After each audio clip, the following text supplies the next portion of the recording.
राधे राधे। हरे कृष्णा। कैसे हो आप सभी लोग? आशा करती हूँ आप सभी परम मंगल में होंगे, स्वस्थ होंगे, अच्छे होंगे। देखिए 25 तारीख को है सूर्य ग्रहण। भारत में भी पड़ रहा है, ओबियसली बात है। तो आप में से बहुत सारे लोगों के मेरे पास ये प्रश्न थे, दीदी कार्तिक स्नान कैसे करें? जो हमने संकल्प ले रखा है कि एवरीडे हम कार्तिक स्नान करेंगे, लेकिन सूर्य ग्रहण पड़ रहा है, हम कार्तिक स्नान कैसे? हमने संकल्प लिया है कि हम तुलसी परिक्रमा करेंगे, लेकिन सूर्य ग्रहण पड़ रहा है, हम तुलसी परिक्रमा कैसे करें? हमने संकल्प लिया है कि हम दीप दान करेंगे, लेकिन सूर्य ग्रहण पड़ रहा है, हम दीप दान कैसे करें? अगर आपने भी इनमें से कोई संकल्प लिया है तो ये वीडियो आपके लिए बहुत बहुत ज्यादा आवश्यक होने वाली है। तो चलिए अधिक विलंब ना करते हुए प्रारंभ करते हैं। सबसे पहले मैं आपको सूर्य ग्रहण का समय बता देती हूँ, क्योंकि कई कई वीडियो में 2:30 बजे सूर्य ग्रहण प्रारंभ हो रहा है, कहीं से 4:30 बजे प्रारंभ हो रहा है। तो मैं आपका पहले कॉन्सेप्ट क्लियर कर देती हूँ। देखिए, भारत में जो सूर्य ग्रहण प्रारंभ हो रहा है, अर्थात वो 25 तारीख को शाम को 4:30 बजे अर्थात 4:25 पे प्रारंभ हो रहा है। क्लियर हो गया? भारत में सूर्य ग्रहण शाम को 25 तारीख को 4:25 से प्रारंभ होगा, लेकिन कहीं दूसरे देश में ये जो सूर्य ग्रहण प्रारंभ हो रहा है ये 2:30 बजे से प्रारंभ हो रहा है, अर्थात 2:25 पे। अब मेरी एक बात आप लोग ध्यान दीजिएगा।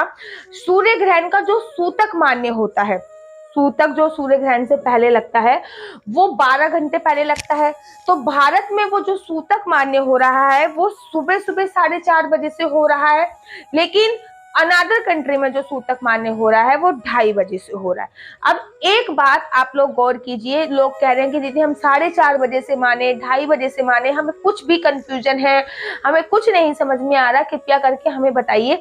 सिंपल सी एक बात है कि भारत का चांद और भारत के सूर्य, भारत के प्लैनेट्स वो पूरे विश्व के प्लैनेट्स हैं। जो चांद, जो सूरज भारत में रोशनी देता है वो दूसरी कंट्री में भी देता है। तो सूर्य ग्रहण, जब सूर्य हमारे देवता कष्ट में होते हैं तो वो नकारात्मक प्रभाव डालते हैं ब्रह्मांड पे, पृथ्वी लोक पर भी। और वो 2:30 बजे से कष्ट में आ जाएंगे, अर्थात 2:30 बजे से सूतक प्रारंभ हो रहा है रात्रि के 24 तारीख को, और 2:30 बजे से ही सूर्य ग्रहण प्रारंभ हो रहा है, चाहे वो भारत में 4:30 बजे से हो। लेकिन हमारे सूर्य देवता तो कष्ट में कितने बजे आ जाएंगे? 2:30 बजे आ जाएंगे, तो हम 2:30 बजे से ही मानेंगे। अब दीदी इसमें पूजा अर्चना वंदना कैसे करें, हम कार्तिक स्नान कैसे करें, दीप दान कैसे करें? तो देखिए, सूतक में कोई मनाही नहीं है कि आप सूतक में स्नान नहीं कर सकते, खोल के पूजा नहीं कर सकते, दीप दान नहीं कर सकते, तुलसी पूजा नहीं कर सकते हो, तुलसी को स्पर्श नहीं कर सकते हो, किसी भी विग्रह को स्नान नहीं करा सकते हो, भगवान की पूजा पाठ मंत्र नहीं कर सकते हो, लेकिन सूतक में आप स्नान कर सकते हो। ठीक है, इसमें कोई भी मनाही नहीं है। आपको सुबह सुबह जिस भी आप जैसे भी आप स्नान करते हो आपको स्नान करना है। ये नहीं है कि भैया चलो आज तो 1 महीना तो इतने दिनों से तो सोने को मिला नहीं है, चलो आज ग्रहण पड़ रहा है तो आज एक दिन सो ही लेती हूँ, ऐसा नहीं है। स्नान आपको वैसे ही करना है जैसे आप नित्य करते हो। कार्तिक में जितने बजे आप स्नान करते हो उतने ही बजे ही आपको स्नान करना है। उसके बाद आपको कार्तिक महात्म की कथा सुननी है, जो कि आप बिना किसी किताब को हाथ लगाए सुननी है। आप YouTube के माध्यम से, गूगल के माध्यम से, अपने फोन के माध्यम से सुन सकते हैं, लेकिन आपको किसी भी धार्मिक पुस्तक पर हाथ नहीं लगानी। उसके अलावा आपको कुछ नहीं करना। महात्म सुनने के बाद आपको अपनी माला झोली लेके बैठ जानी है और आपको मंत्र जाप करना है। जितनी देर आप परिक्रमा में लगाते हो, जितनी देर आप दीप दान में लगाते हो, जितनी देर आप पूजा पाठ में लगाते हो, उतनी देर आपको उस दिन एडवांस में मिल रहा है मंत्र जाप करने का। जाप का अर्थ क्या होता है? जकारो जन्म विच्छेदा, पकारो पाप विनाशिता।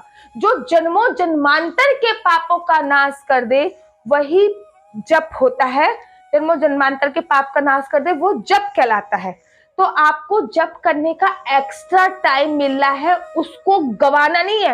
आज तो सूर्य ग्रहण है, चलो आज सो लेते हैं, आज कार्तिक स्नान नहीं करना, चलो सो लेते हैं, आज कार्तिक स्नान नहीं करना, पूजा पाठ नहीं होगी तो चलो किचन का काम कर लेते हैं। नहीं, आपको मंत्र जप करने का ज्यादा समय मिल रहा है। जो गुरु ने आपको मंत्र जप दिया है वो मंत्र जप कीजिए।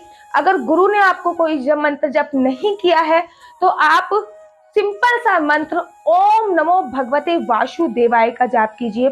अगर आप ओम नमो भगवते वासुदेवाय का जाप नहीं करना चाहते तो हरे कृष्णा कृष्ण कृष्ण हरे हरे, हरे रामा रामा रामा हरे हरे का जाप भी कर सकते हो। तो इस बात का आपको ध्यान रखिए, आप बिना तुलसी की माला के भी जाप कर सकते हो। तो जितनी देर आप पूजा अर्चना वंदना में लगाते हो उतनी देर आपको जप करने में लगानी है, इस बात का ध्यान रखना है। अब आगे क्या करना है, पूजा वगैरह तो कुछ होएगी नहीं, विग्रह वगैरह तो कुछ निकलेंगे नहीं, इस बात को तो आपको पता है। 6:30 बजे पूरी तरीके से मोक्ष हो जाएगा सूर्य ग्रहण का, अर्थात सूर्य ग्रहण विश्राम हो जाएगा, मोक्ष हो जाएगा। लेकिन शास्त्र क्या कहते हैं, शास्त्र कहते हैं कि 24 मिनट तक, जो भी 24 मिनट तक उसका प्रकोप रहता ही रहता है। तो 7 बजे के बाद आपको स्नान दोबारा से करना है नींबू वाले पानी में नींबू मिला के फिर आपको स्नान करना है। पूरे घर में नींबू वाला पानी छिड़कना है, गोमूत्र छिड़कना है, गंगा जल छिड़कना है। अपने नहाने वाले पानी में भी गोमूत्र, गंगा जल, नींबू डाल के जरूर नहाना है। और जो जो उपाय मैंने आपको बताए हैं कि चारों तरफ आपको नींबू रखने हैं अपने पूरे घर के, वो नींबू उठा के फेंकने हैं, नहाने से पहले ही फेंक देने हैं। पूरे घर में झाड़ू पोछा अवश्य करनी है, पूरे घर की सफाई करनी है, मंदिर के पट खोलने हैं नहाने के बाद, और मंदिर में भी गंगा जल, गोमूत्र, नींबू वाले पानी का छिड़काव करना है।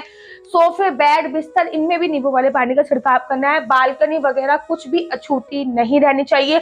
पूरे घर की सफाई बहुत ज्यादा आवश्यक है, क्योंकि ब्रह्मांड से बहुत ज्यादा नेगेटिविटी गिरी है और उस नेगेटिविटी को अब हटाना आपका दायित्व है। उसके बाद स्वास्तिक घर बनाना है अपने घर के मुख्य द्वार पे, चावल से और हल्दी से स्वास्तिक अवश्य और अवश्य बनाना है। और उसके बाद फिर स्टार्ट अपने जो आपके घर पे विग्रह हैं उनको स्नान कराना है।